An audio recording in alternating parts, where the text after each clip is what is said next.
What's up, guys? This is our very first podcast, and this is the Mind Method podcast. Your co-hosts, my lovely wife Tamar, and I'm Matt, and we are here to give you guys a whole bunch of value in the mindset world and the real estate world. Those are two worlds that we are a part of. Multiple communities, and we're just learning every day, right? Yeah. And we're learning that learning is all about growth and the process of the continuous importance of learning. Yeah, and pushing yourself outside your comfort zone every single day, which is terrifying. Yeah. We're going to be getting into so many fun topics to do with mindset. Yes. We're going to be talking about the law of attraction. We're going to be talking about Bob Proctor and all of our amazing experiences, learning from him and his wisdom. Mm-hmm. We're going to be digging deep into how Matt went from owning one property in the span of 5 years to owning now, how many do you own? We have 7, and 6 of those we acquired in the last 6 months. Yeah, so. Which is really exciting. Spoiler alert, it was because of mindset. Yeah. And also shout out to Bob Proctor, who is from Toronto, where we are. Shout out Canada. But we're also in the US, so there's that. So we'll give you guys a little bit of background on us. We've been married for 10 years. We have 2 beautiful little boys, Elon and Aviv. We live in Toronto, Ontario, Canada. I grew up 3 hours north of here in a small farming community. Born and raised on an organic egg farm, and I currently work 17 years in law enforcement, still working to this day. And after working so hard for so many years, I think it was 5 years ago, we sat down and said, this isn't working. It's the same old, running on the wheel is just paycheck to paycheck, working so hard, working overtime, and not getting ahead. And we wanted more out of life. And that was really the beginning of, I think, the journey for us on this path of growth. And originally we didn't get into mindset. Originally it was, let's maybe buy a little bit of real estate. And I think that's where most people start. They think, okay, instead of working for our money, let's invest. It's always a good investment. You want to invest in real estate. You hear it's a long-term thing. Yeah. So we got in. I took some courses about 5 years ago, and that kind of sparked the start of it and got my first. Go ahead. Yeah, no, and I was just gonna say that this really was your baby, because when we started talking about other ways to make money, I, being a very non-risk averse person. No, I am risk averse, meaning I don't like risk. Yes. So when you started talking about real estate, I was like, red alert, this is a really bad idea. What if we lose it all? And what if the market crashes? And you were like, no, I'm going to do real estate. And so I think we had to get to the point where I just said, okay, you know what? You have my support, but this is going to be your thing. And it was my thing for the beginning, but it was our thing. It was always, she didn't want to take the risk or have the headaches or the stress of it. So I took it on, learned what I could, got myself a mentor, which we'll talk about a lot. The importance of having a mentor and a coach and someone that you can look up to who's ahead of you and who is achieving the results in life that you want and who can guide you. So that's something that I sought out early on, knowing I really didn't know where I should start in real estate. So I got a mentor and bought our first duplex. We did the BRRRR strategy. For anyone who doesn't know what that is, that's buy, renovate, rent, refinance, and repeat. And that's what we did. It was successful, but then we ran out of capital. That was pretty much all we could invest. And so we turned to learning what OPM meant. other people's money. Well, and I was going to say, at the time, our only option that we could think of was waiting for the equity from this house to grow enough to where we could pull it, and get another house. And that was a 5-year window. Yeah, it was a long wait. And that was our only option that was going to open up to buy another. Yeah, that was the only option. So we explored OPM, other people's money, how we could leverage that. And that led us to investor Mel and Dave here in Canada. Shout out Mel and Dave. We joined the community. And then we started on the journey of learning to raise capital. And we'll dig into all these things in future podcasts. We'll kind of segment them and really highlight how we'll get into detail into them. We'll have some fun guests on. Yeah. That will be able to speak to all of this amazing stuff. And we will be bringing on the people who we learned from. Yeah. And when we did that, we really learned to leverage other people's money and learn creative financing. And creative financing in real estate is, in my mind, the best option for everyone.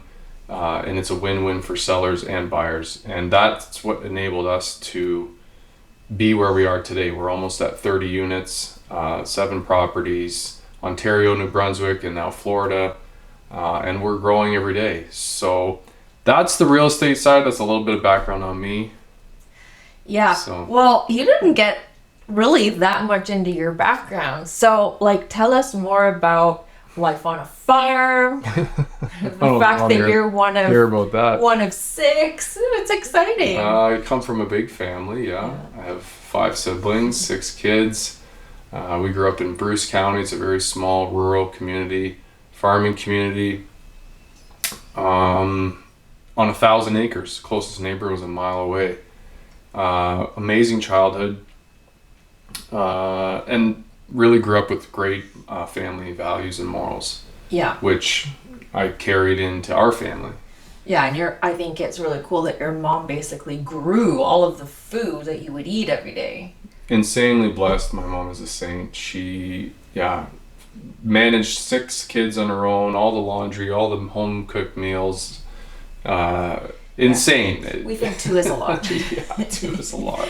we don't grow our own food. And we don't grow our own food. She had 2 acres of garden, which is insane.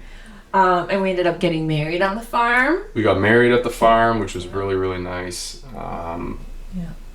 Yeah. And now you get to enjoy the farm in a whole new way, because now you're watching the farm from our kids' point of view and how much they love going there and how drawn they are to. The kids love the farm, yeah. I mean, what kid doesn't? There's frogs and there's cows and there's pigs and chickens and, side-by-side rides. You could tell the city people at the wedding from my side, because they were the ones who were so excited when a rooster was crowing during our ceremony. So you could see that they were like, that's so amazing. And then the people who lived obviously near the farm, they did. I don't even think they heard it. No. It's like just background noise there. It's funny. Yeah.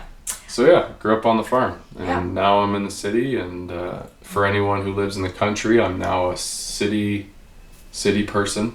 Yeah. Starbucks. Oh yeah, I love Starbucks. Yeah. If you meet me now, you would never know that I grew up on a farm. So, but I think it's a good blend of both. So, and it's always good to remember where you come from.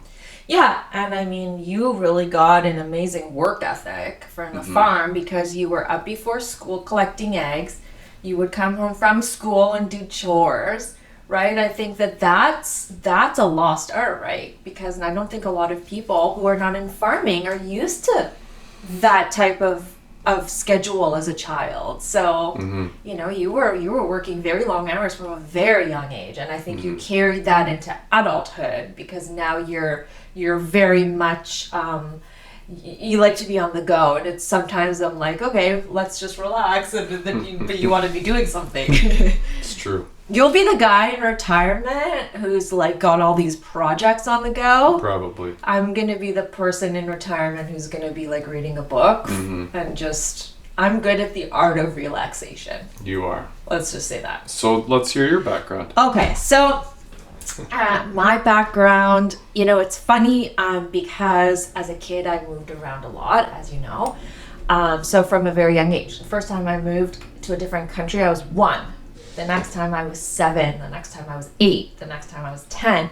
So I was always that kid, right?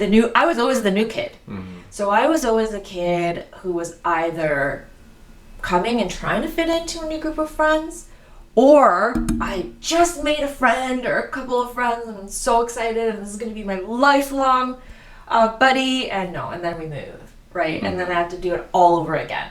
So for me as a child, I would say the positives were that I became very adaptable. I learned to speak a new language while in a new country, in a new school. Wow. But at the same time, I was always that kid who was sort of kind of on the outside, just trying to make a crack and fit in somewhere and never quite fitting in. So as an adult, I really built my wall up. I sort of, held people at an arm's length, maybe even until you came along. Mm-hmm. But the funny thing was, actually, that I have to say is, as a kid, I always knew. I was like, corporate stuff, success, well, okay, that stuff would be great, but what I really want, what's the one thing that I really, really just want to have in my life? And it was a life partner. It was a partner to do life with, because I knew I don't have a city in the world that I consider to be home. To this day, even to this day, we're in Toronto now, and this is where we've chosen to lay our roots down because this is where our family is. But if we were to pick up and move tomorrow, I would have no emotional attachment to the city of Toronto. And in fact, I only moved here because my parents at one point along their journey moved to Toronto, and I decided to follow them when I was 30. So thankfully they did. Thankfully they did, because you and I met, I think, very shortly after. Very shortly after, right? See, and then you became my best friend, and your group of friends became my group of friends, and I was really able to begin to open up to people, I guess, kind of through you. And now I'm at the point in my life where I'm making a conscious decision, almost on a daily basis, not to see myself as a closed off person. Not to see myself as somebody who really relies on being No, I'm an introverted person. No, I'm a very solitary person. I like to be alone. And really just inviting people into my life. Mm-hmm. And since we've been doing our mindset work and the law of attraction, I find the people that we're attracting into our lives are like-minded people we're really connecting with. What I'm learning as an adult is that the image that I built up of myself, which is a person who is very solitary and introverted and doesn't really want to have friends, that's a picture and that's a message that I told myself, right? I am a person who wants to have friends. I want to have people around.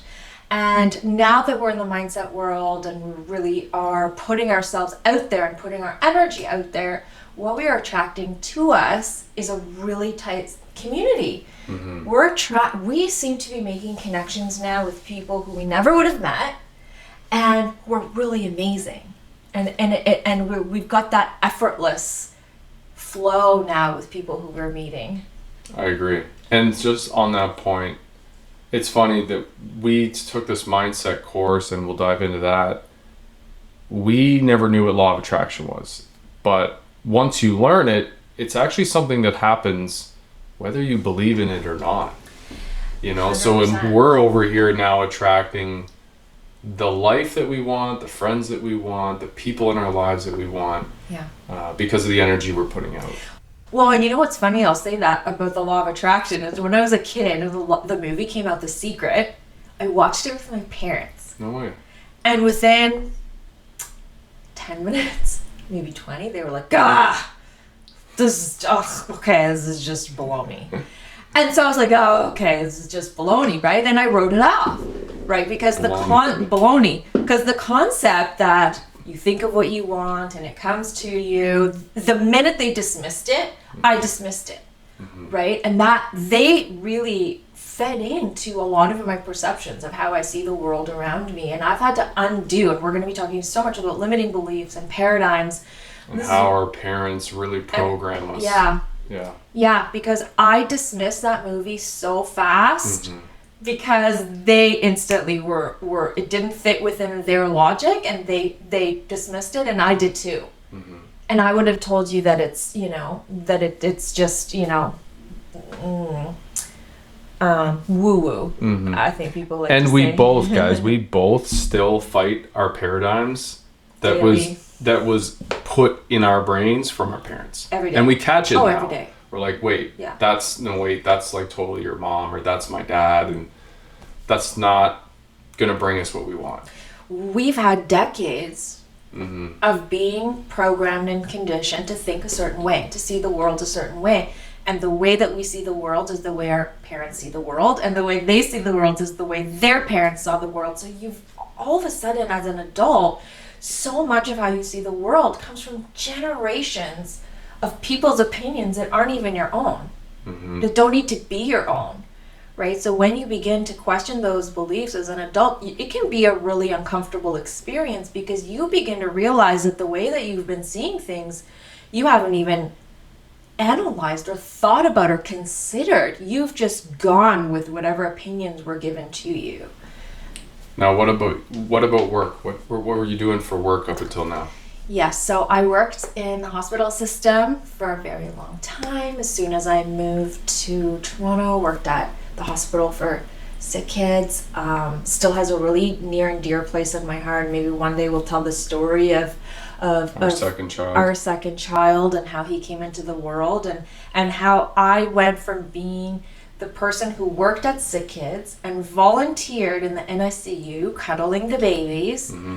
I went from the volunteer / employee to the mom who was then had her child in the NICU and was receiving the care. So that was a really trippy experience. But that was my career. Really love working in the hospital system. A lot of people say, oh, isn't that like a really sad environment to work in? Or you have to see the worst of children and suffering. And I would say, yes, it's horrible.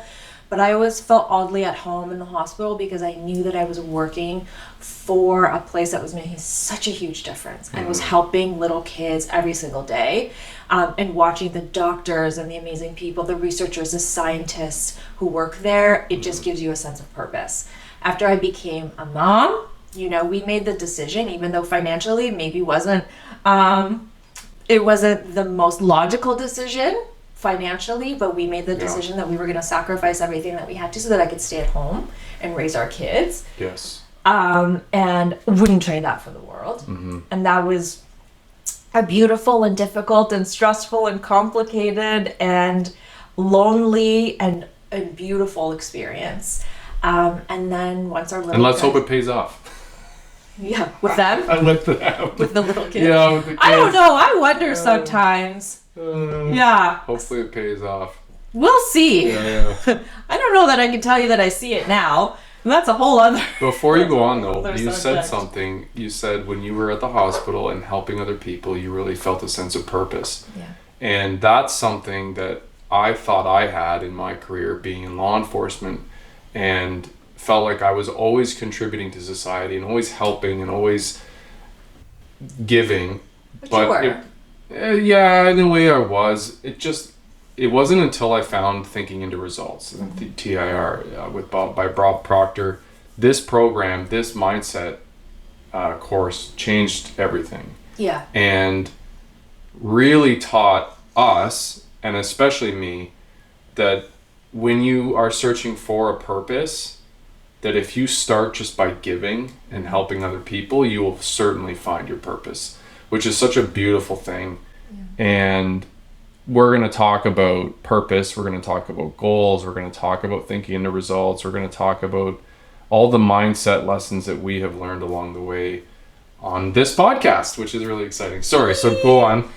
Yeah, no, that's great. And you're right. We should just do like a whole episode on your goal and your purpose. How to find them, how to grow them, how to get clear on them. How to get emotionally attached to your goals. How to get emotionally attached to them. And spoiler alert, our senses of purpose are not at all things that we had on our radar. Not at all. Right? Like the things that we've realized we're really passionate about are not the things that we were doing or thinking about before we started into this mindset journey. That's true. And we're both mindset coaches now, which is super fun. Which is, well, and that's part of our purpose is yes. teaching and sharing with other people Yeah. what we have learned, the results we have gained Yeah. from the course, and how shifting your thoughts can change your reality. And there's no better fitting title than thinking into results, because that's what we learned literally to do, is to think our way into reality, into our results. And our results have changed. Mine have changed dramatically. Yours have changed. And it's just been a wild journey, and we've only been taking this course for 6 months. Well, less for me. Less for you. And we're just starting off as coaches, which is really beautiful, because we've been able to connect with people that otherwise we would have never connected with before. I don't know if I would have ever met or been in the same circle as a 65-year-old woman from Alberta. And I don't know if her and I would have ever connected in that way. So to meet all walks of life, from different backgrounds and nationalities, people from different industries, and people with different struggles in life, very different. And to be able to give and help other people is certainly one of the most fulfilling things that I've found in life, and now have found outside of law enforcement, outside of my job, a new purpose, which I have to say can be really a brand new idea for a lot of men, specifically because as men, we attach our value to our career and our worth to our career. And we're going to talk about that, because I think that, number one, our worth is not our career. It's not the dollar value we bring home. We have so much more value and so much more to give. And we're so much bigger than our job title. Yeah. And on the flip side of that, for women, I'm realizing how many women need to be thinking bigger. For sure. Right? We're in the real estate investing world now, and I think 30% of real estate investors currently are women. So we're in a group that is really striving to change that and to even out the playing field. And we are seeing a lot of heavy hitter women players in the real estate industry. Shout out to Sub 2, Pace Morby. Yes. That's the squad up. Just got back from Orlando. Yes, you guys have to join. Gotta shout it out. Wait, I have a piece of hair. Pace Morby. Being crazy. Jamil Danji. If you don't know what Subject 2 is, you need to Google it, YouTube it right now. Pace Morby. Best real estate community on the planet. Yeah. Why? Because it's collaborative. Everybody in there is a giver, and we're working together. We're not competing. So we'll talk about that. We'll talk about real estate acquisitions and creative financing and all those cool things that we've experienced, explored, and are still learning. Yeah. Well, and to your point that one of our senses of purpose now is helping other people, that's the reason for this podcast. It is, yeah. Because we're so passionate about everything that we've learned and the impact that we've seen firsthand in our own lives and the lives of everybody that we've seen who take these types of programs. So we want to now continue to get the message out. We want to create this into a global conversation now and continue to spread the word. Yeah.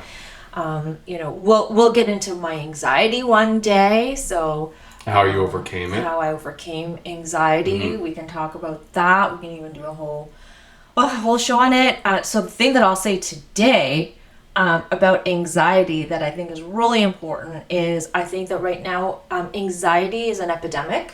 You see little kids in school who now have anxiety. It's a label that is really commonly used across the board globally. When you and I were kids in school, no, that wasn't really a big thing, right? Probably there were a lot of kids who were anxious, but now, so I want to say the thing about anxiety is, number one, be really careful with the label. Be really careful to label your kids as anxious, because we are learning that what your parents tell you about yourself becomes a part of your self-image.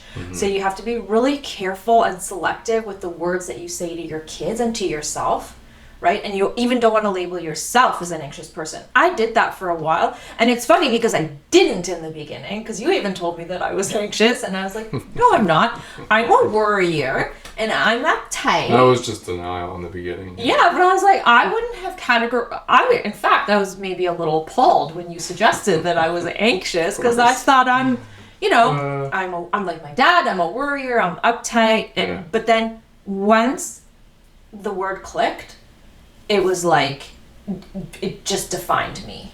Mm-hmm. Right? And then it kind of spiraled in for a good few way other or a reasons. bad way? No, in a really bad way. Mm-hmm. Because I started to really become overcome and overwhelmed with that label of being, and then everything just poured in. That label of, you have anxiety, and I did legitimately have anxiety, and I had a panic disorder, which led to her being hospitalized, collapsing on the pavement. Yeah. At home alone, just with the 2 kids. You were at work, and our older son was 4 at the time, and he said, "Mommy, do you want me to call Daddy?" And I'm on the kitchen floor, and we did. We called you, and you came home, and I went to the hospital, and was convinced that I had a brain tumor or something was really, really, really wrong. And every single test I was doing, MRIs and CAT scans, and everything was coming back normal. And I was so frustrated because I was thinking, either these doctors are missing something and they're not doing the right test, or even worse, what I have is so rare that they haven't even found it yet. Mm-hmm. And that's a really terrifying place to be, until one day I realized that every single physical symptom that I was experiencing was anxiety. Anxiety, you guys, like, this is such a huge, I'm trying to think of the right word for anxiety. It's such a huge disorder, and it will affect and come out in so many different ways that changes in each person, right? And so I remember having a conversation with you one day and saying, I don't know that I'm meant to be a happy person. You remember that? Oh, yeah. And I said, I love you, I love our kids, I'm not going anywhere, I'm committed to our family, I'll be here. I just don't know if, like, joy is meant for me in my life. And you were like, that's horrible. And it's a bunch of BS. Oh, yeah. But I'm like, that's just a bunch of bull. Yeah, and you kind of always believed that I'd get over it, which is interesting. I'm like, this is temporary. We'll get over it. Yeah. Oh, I did not believe that. Like, I'll never be happy. I'll never be happy. I'm okay with it. And I'm like, no. Yeah. Anxiety will do that. It will mess with your head because it will define you, right? And it will define how you see the world. So I had 2 roads that I could go down. Road number 1 was I was a person who had anxiety and was just going to cope and maybe never be happy, and just, it would be whatever it would be.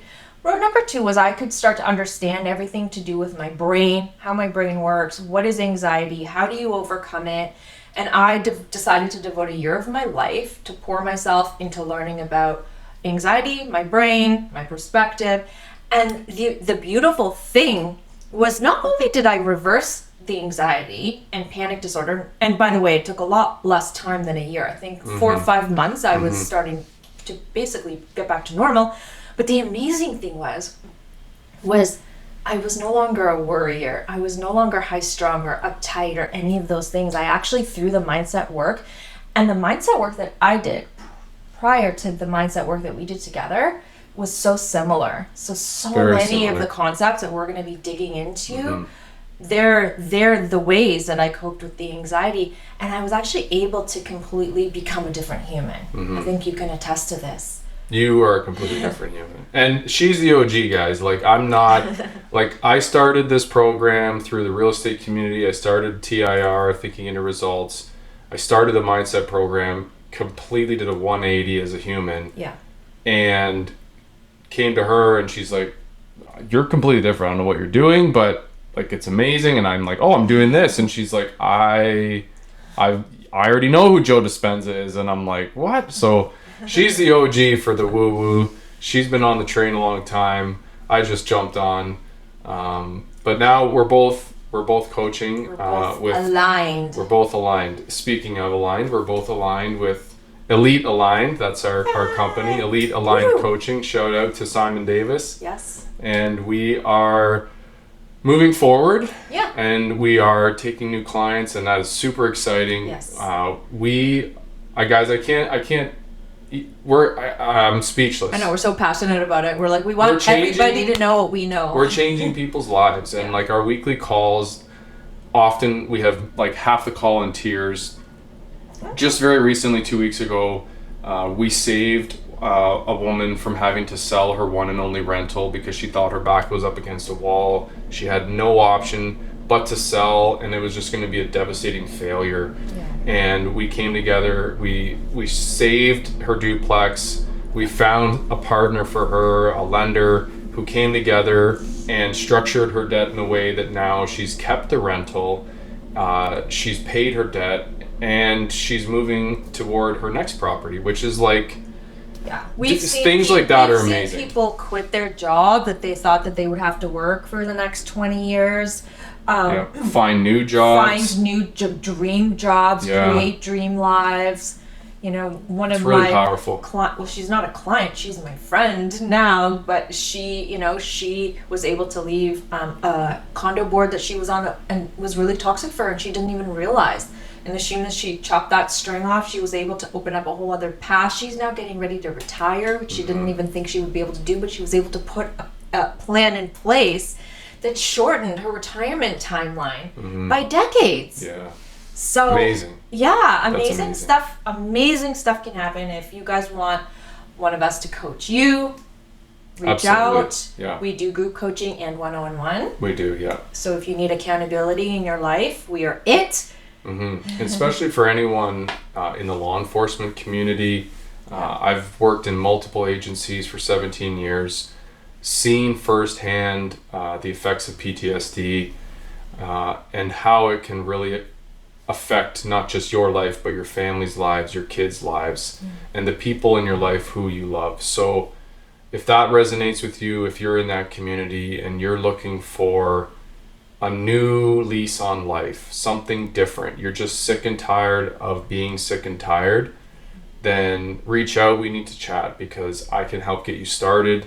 And that's non-committal. I will help you for free. I will help you just out of the kindness of my heart because I really truly care to help other people live a good life. How many Zooms have you done in the past 3 months? I don't know, probably like 500 Zooms in the last 6 months. It's just, and that's one thing I learned through this course was just before you can receive, before you can get anything in this world is let go of the self.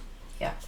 And when you learn to let go of yourself and you just openly give with love to others, the universe will give abundantly in so many other ways.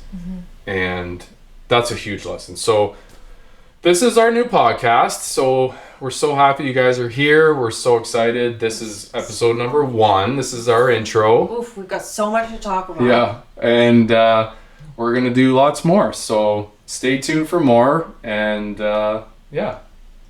that's it. That's it. Yeah. My method. Awesome. See you on the next one.